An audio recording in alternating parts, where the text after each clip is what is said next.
Hello guys! Kakain tayo ng mooncake from Macau. Titikman natin kung masarap. Kung anong flavor ng mooncake na ito. Ay, ito yung masarap na mooncake.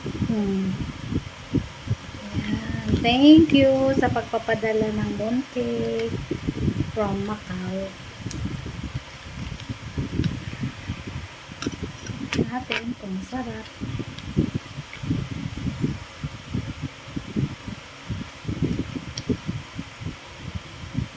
Good. Sarap.